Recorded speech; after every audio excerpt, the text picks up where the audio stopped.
This is Fox 7 Austin News at 5. Today is the first day of early voting in Texas. We've got several close statewide and congressional races. Here to talk about that is Travis County GOP Communications Director Andy Hogue and Tara Pohlmeyer from Progress, Texas. Thank you both for being here. Thanks for having me. It's good to be here. So, Tara, some analysts think the Attorney General race may be close because of a summer poll which showed Ken Paxton just 1 point ahead of his Democratic challenger, Justin Nelson. Do you think Democrats have a chance in that race?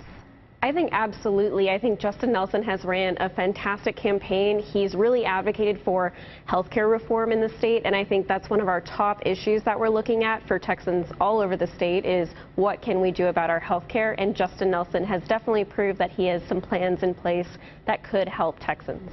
Andy, a Democrat hasn't won a statewide race in Texas since the 1990s. Do you anticipate any state races being close? They're not going to start. We haven't experienced enough of a demographic shift, and I ask one question to anybody that asks me that question. Where are the Lupe signs? You don't see any. You just see Beto O'Rourke. And Beto O'Rourke, he's the new Wendy Davis. He's the new Mayor of Houston, Bill White. Almost forgot Bill White's name. But, Bill White finished with 42%, Wendy Davis 37%, and I predict Beto O'Rourke will get somewhere in between or maybe a little better. Tara, let's move to the congressional races. Senator Ted Cruz is pulling ahead a little bit in the Senate race, but Congressman Beto O'Rourke isn't too far behind. What spread do you expect to see in that race next month?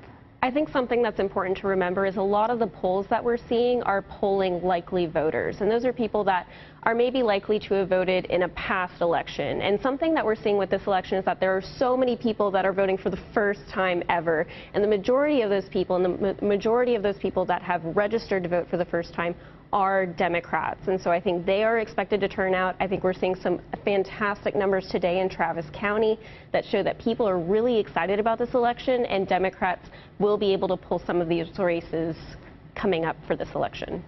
Andy, same question. How do you think the final Senate race numbers are going to look when all is said and done? Well, again, I think it's going to be anywhere between 37% and 42%. It's going to be just like Wendy Davis all over again. But, I mean, look at Donald Trump's rally in Houston. We're looking at 100,000 requests for RSVPs. We're looking at record fundraising for Mr. Trump. It's $106 million, which is, I've heard on CNN, it's somewhere near 27 times bigger than what Obama had raised during his first term at this time. So we're looking at a lot of new voters on both sides, especially on the Republican side. Okay, so Tara, let's talk about the races that you think the Democrats have the best shot at capturing in November. Definitely, and I did write down a few just so I can get everybody that I'd like to name. Colin Allred up in the Dallas area definitely has some really good numbers. Julie Oliver here in Central Texas, absolutely fantastic candidate. Gina Ortiz-Jones and Sri Preston Kulkarni down in the Fort Bend area, all I think will see some very positive numbers coming up, especially for this election. Okay, we are almost out of time, but Andy, what's your final thought? Well, I didn't do my homework like Tara, but I'll have to say that I haven't seen enough of a demographic shift over the last few years. It's going to be another Republican year for Texans. Texans are voting a straight ticket. They're voting for Republicans. They like what they see. They like our economic success, and we're going to keep going. All right. We are out of time, but Andy, Tara, thank you both so much for sharing your perspectives with us tonight. Thank you. My pleasure.